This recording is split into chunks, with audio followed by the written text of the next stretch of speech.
Selamat datang kembali di podcast Kampus Hebat Stikes Budi Luhur Cimahi. Nah, teman-teman di rumah dan adik-adik di rumah, kita balik lagi nih di podcast Kampus Hebat Stikes Budi Luhur Cimahi. Untuk hari ini itu ada tema tentang kalau kemarin-kemarin tuh kan kita berbicara mengenai penyaluran kerja di luar negeri atau peluang kerja di luar negeri, kemarin udah disampaikan oleh Pak Bagja. Nah, untuk tema kali ini adalah license internasional bagi tenaga kesehatan yang ingin bekerja di luar negeri. Nah, podcast kali ini kita kedatangan tamu nih atau guestnya adalah Bapak Ando Fikri Hakim, Escape Nurseman. Beliau ini adalah Wakil Ketua 4 di bidang hubungan dan kerjasama. Nah, saya belum kenalan nih, mungkin kalau bagi adik-adik atau teman-teman yang baru menyaksikan podcast Kampus Hebat Stikes Budi Luhur Cimahi, perkenalkan saya Ria. Nah, untuk tema podcast kali ini yaitu license internasional bagi tenaga kesehatan yang ingin bekerja di luar negeri. Yuk kita kenalan sama Bapak Ando ini, mungkin kita bisa panggilnya Pak Ando ya. Boleh, Pak, boleh. Kenalin dulu dong Bapak ini sebagai apa di Stikes Budi Luhur Cimahi. Oke, terima kasih Ibu Ria. Oke, perkenalkan nama saya Ando Fikri Hakim. Saya Wakil Ketua 4 bidang hubungan dan kerjasama, di mana di dalamnya itu kita melakukan kegiatan seperti penyaluran alumni, lalu pelatihan-pelatihan. Oh, pelatihan-pelatihan itu di bawah bidang Bapak? Di bawah bidang saya, termasuk pelatihan dalam dan luar negeri. Oh, iya.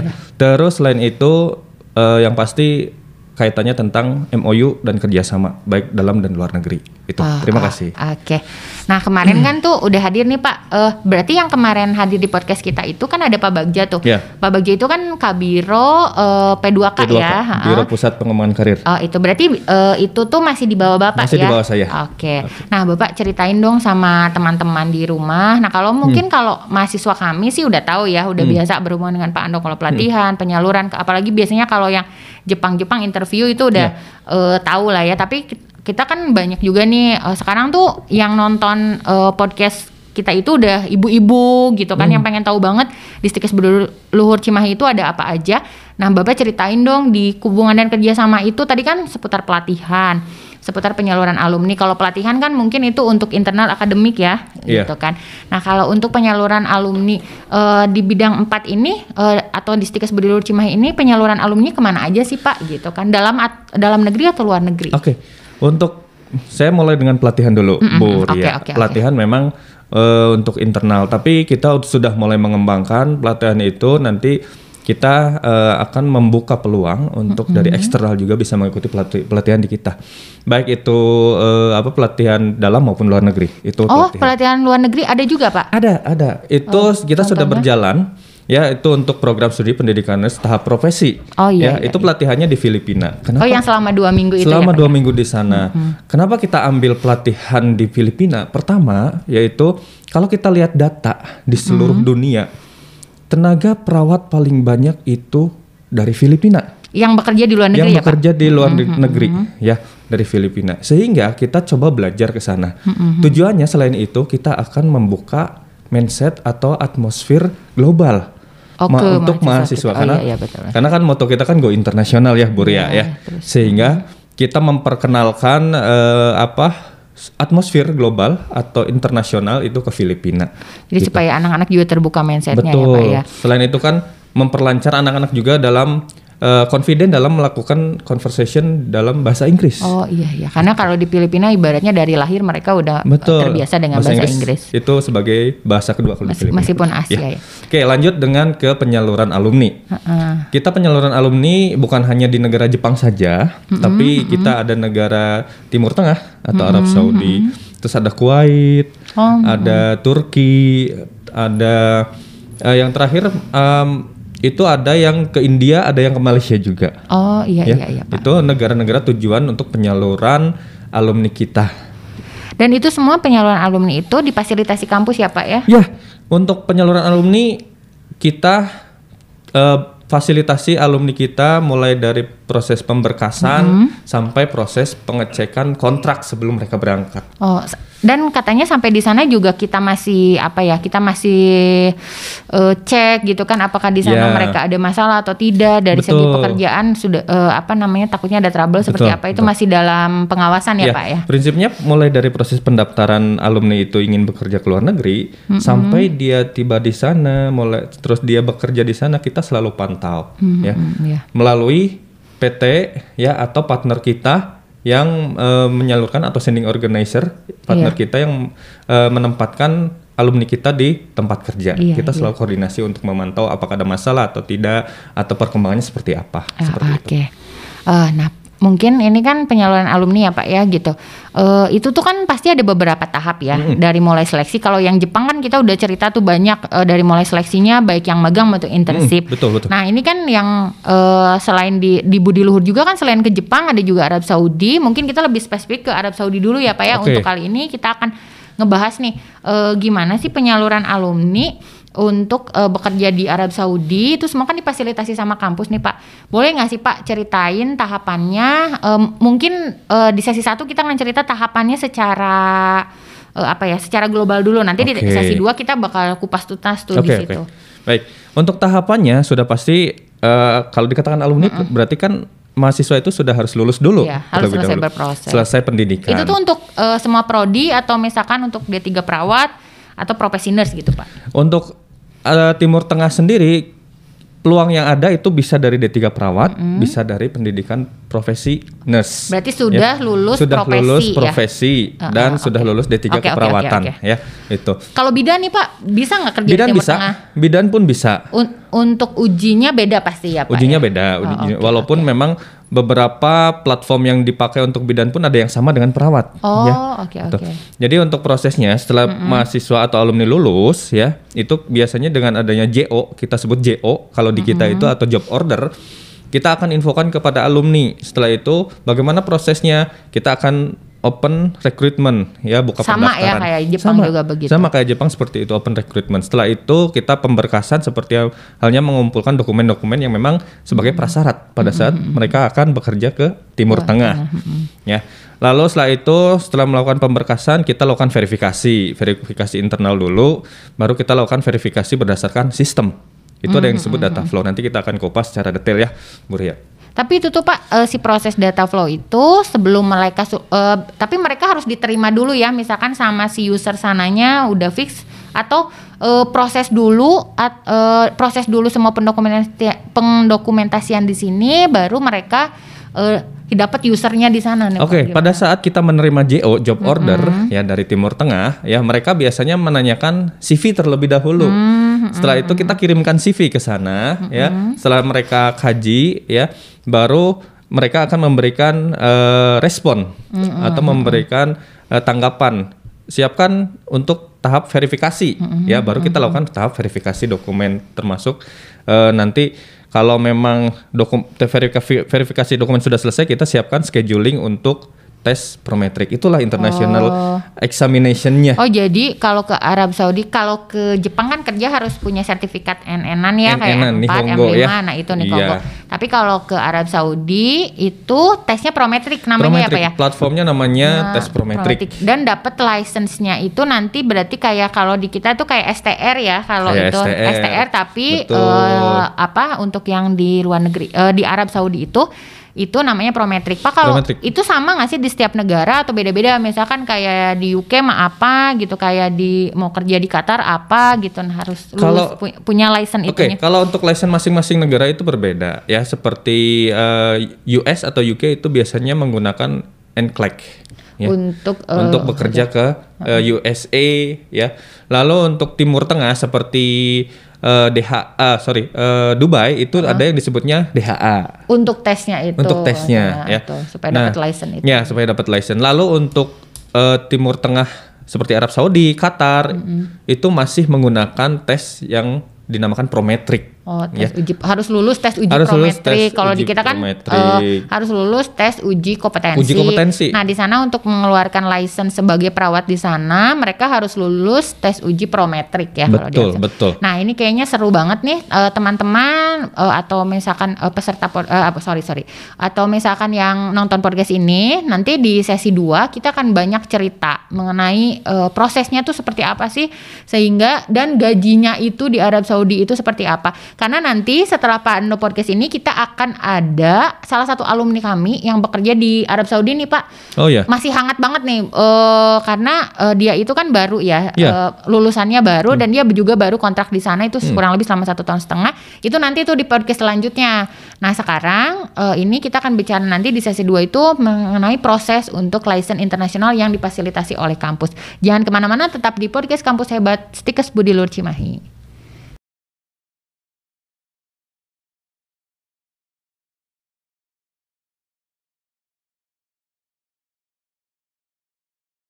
Oke, balik lagi di podcast Kampus Hebat Stikes Budi Luhur Cimahi. Nah, sekarang di sesi 2 kita akan kumpas tuntas tuh. Tadi kan kita tentang penyaluran alumninya kemana aja, ke Arab Saudi, ke Jepang, ataupun ke Turki atau dan lain-lain. Nah, untuk ini kita sekarang satu-satu deh Pak ya, karena kalau untuk semua kan ini butuh waktu yang banyak, dan kalau misalkan adik-adik pengen tahu banget misalkan di Stikes Budi Luhur seperti apa, nah mungkin ini bisa sedikit-sedikit ya membuka bayangan bagi adik-adik yang minat bekerja di Arab Saudi nih, ini prosesnya tuh seperti ini, dan semua juga difasilitasi oleh kampus. Dan kampus itu tidak hanya lepas tangan setelah bekerja di luar negeri, itu kontrak semua sudah ada, tapi kita lepas gitu aja enggak, kita masih keep in touch untuk mengawasi atau memberi kayak informasi juga untuk teman-teman yang ada di sana.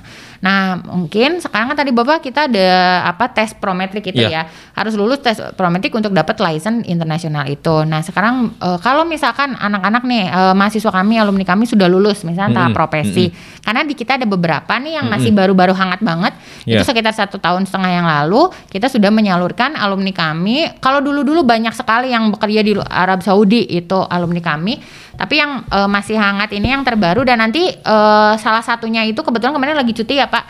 Jadi kita ada 4 orang yang disalurkan atau difasilitasi oleh kampus untuk bekerja di luar negeri, yaitu ada Kang Arul, ada Teh Adita dari Prodi D3 Keperawatan, ada Teh Onis, juga ada Kang Irfan. Nah, Kang Irfan ini kan lagi cuti tuh kemarin. Nanti kita akan ngobrol-ngobrol. Dia itu adalah salah satu alumni yang bekerja di Arab Saudi dan difasilitasi oleh kampus. Nah Pak, boleh ceritain nggak sih dari mereka lulus itu mereka harus prosesnya tuh yang difasilitasi kampus seperti apa sehingga mereka bisa bekerja di luar negeri? Oke, untuk prosesnya sendiri pada saat mereka setelah lulus ya, kita kan menerima job order seperti yang saya sampaikan. Betul, Pak. Kita menerima job order dari khususnya Timur Tengah ya. Setelah itu mereka akan melakukan registrasi atau pendaftaran untuk mengikuti penyaluran ke Timur Tengah ya. Setelah itu mereka juga diharapkan bisa mengumpulkan dokumen-dokumen yang sesuai persyaratan di job order tersebut ya. Termasuk CV. Kita akan kirim CV terlebih dahulu ke pihak partner kita yang mengirimkan job order. Setelah itu kita akan coba proses dokumen ya melalui verifikasi ya sebelum melangkah ke tes prometrik. Verifikasi dokumen, setelah dapat eligibility, setelah verifikasi kita baru bisa schedulekan untuk tes prometrik. Nah, tesnya itu Pak di sini bisa di Indonesia atau harus di Arab gitu tesnya, untuk tempat tesnya gitu kan. Oke, memang beberapa orang menyampaikan tes prometrik itu harus di Arab ya. Tapi ini pengalaman based on experience Stikes Budi Luhur ya.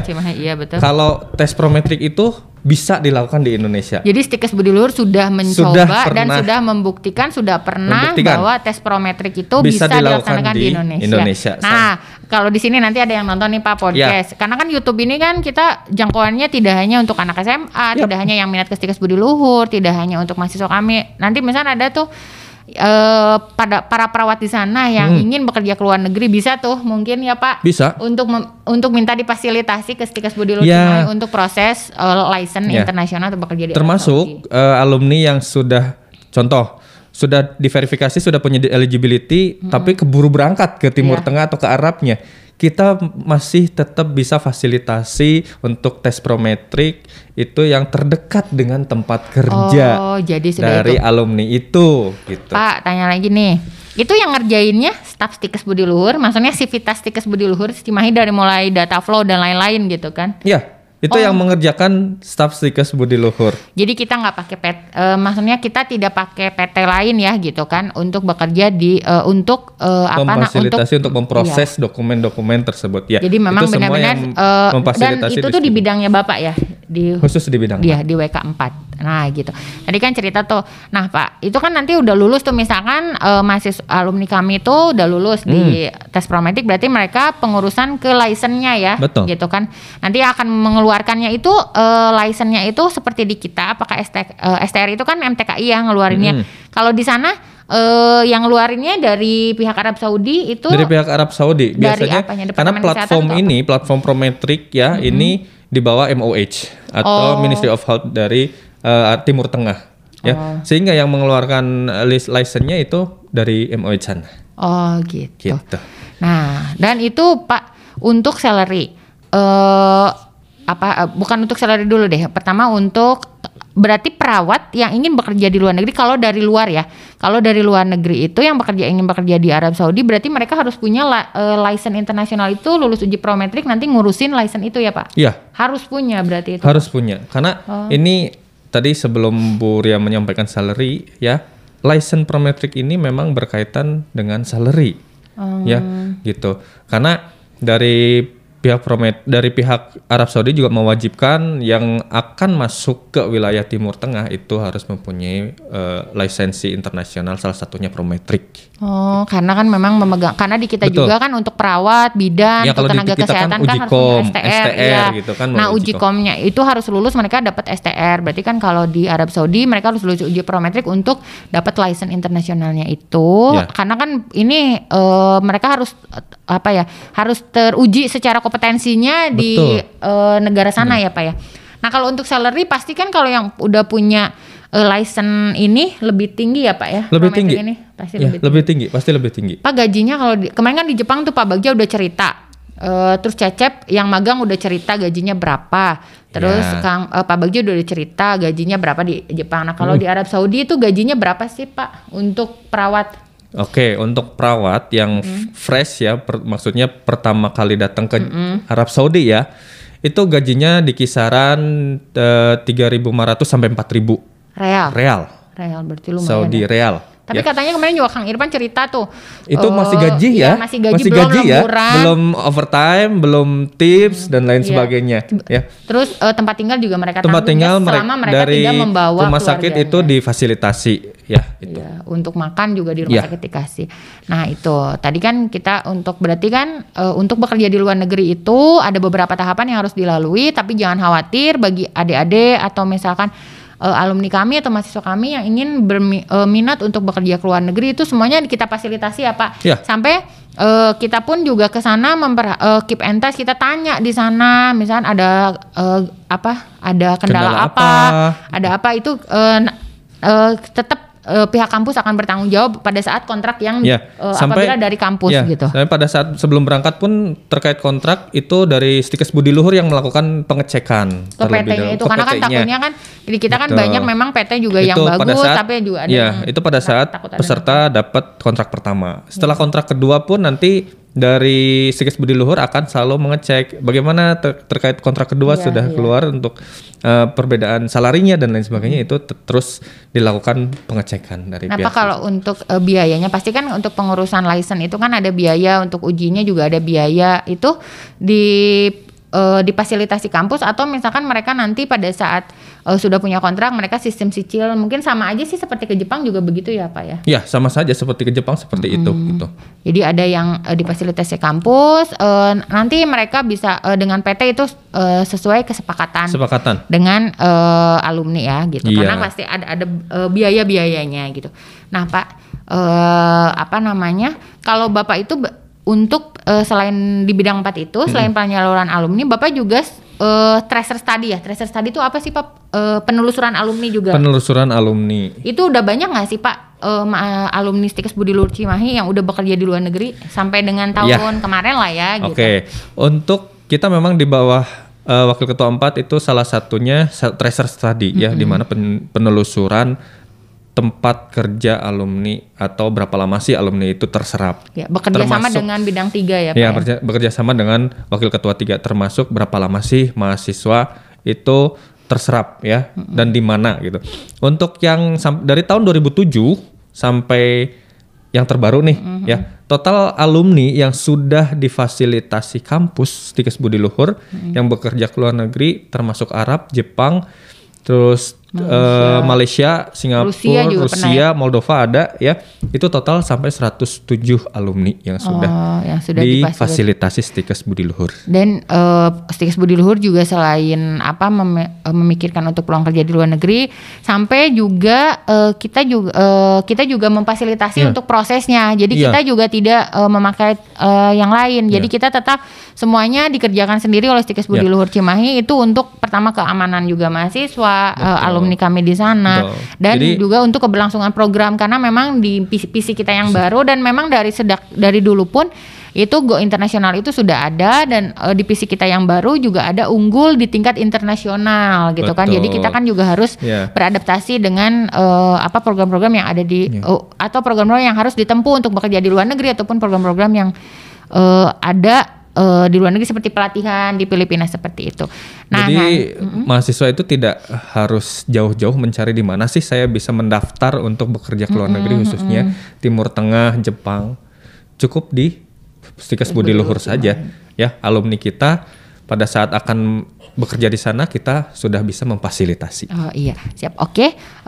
Nah mungkin ini sesi 2-nya udah hampir selesai. Nanti kita akan ngobrol di sesi 3. Ternyata nanti saya akan berbagi cerita juga. Ada beberapa alumni mungkin bukan alumni ataupun mahasiswa kami.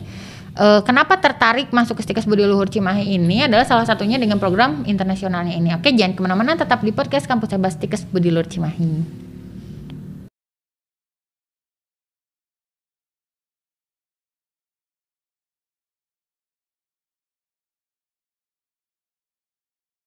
Oke, balik lagi di podcast Kampus Hebat Stikes Budi Luhur Cimahi. Nah, tadi kan Pak Ando udah cerita banyak tuh tentang penyaluran alumni ke Arab Saudi, pelatihan.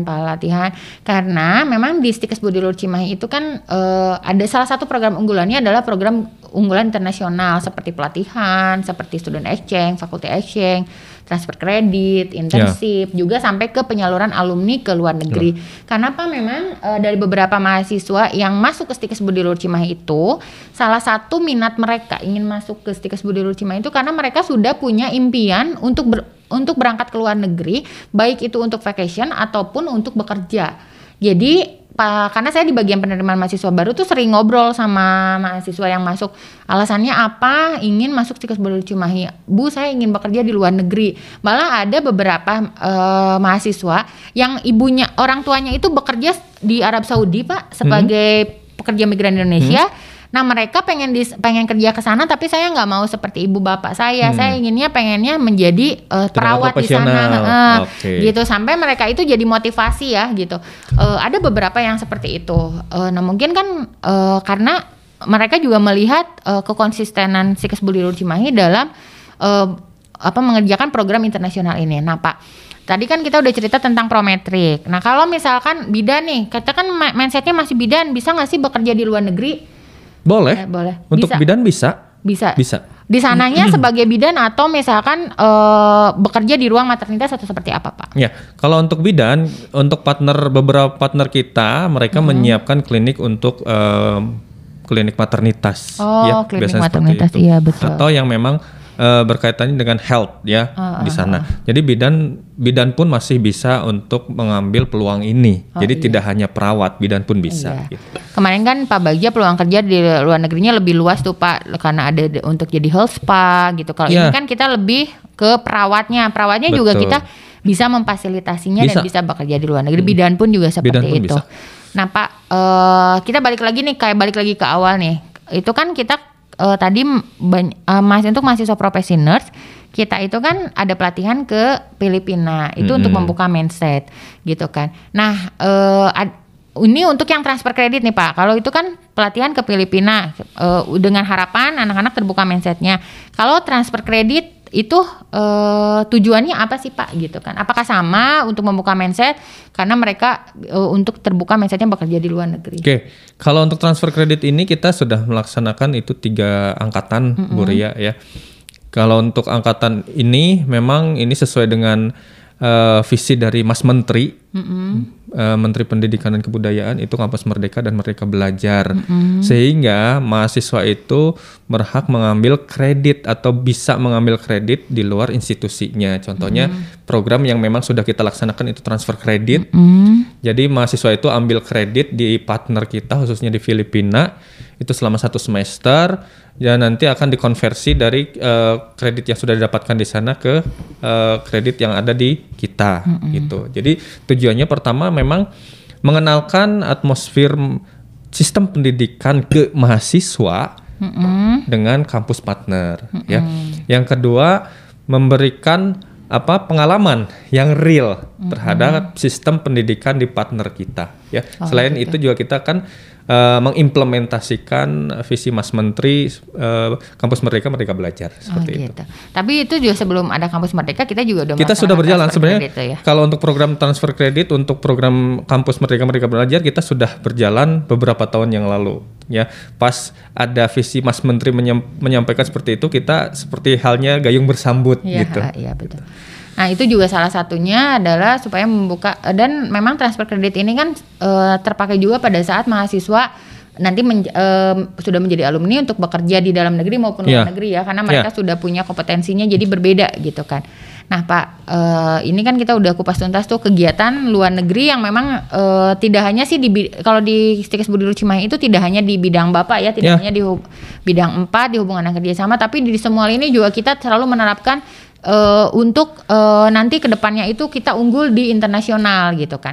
Nah Pak, mungkin sekarang sebelum penutup kita kasih dong quote statement untuk adik-adik atau teman-teman atau misalnya mahasiswa kami atau alumni kami tentang apa sih ya, ibaratnya tidak takut untuk bekerja di luar negeri. Oke, saya akan memberikan sedikit closing statement ya. If you have motivation for go abroad, keep it, and that will be make way for earn it. Oke.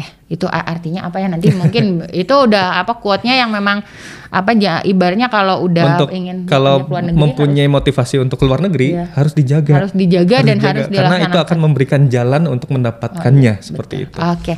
Nah tadi kita udah banyak cerita nih sama Pak Ando tentang Prometrik, tentang license internasional, tentang pelatihan-pelatihan internasional.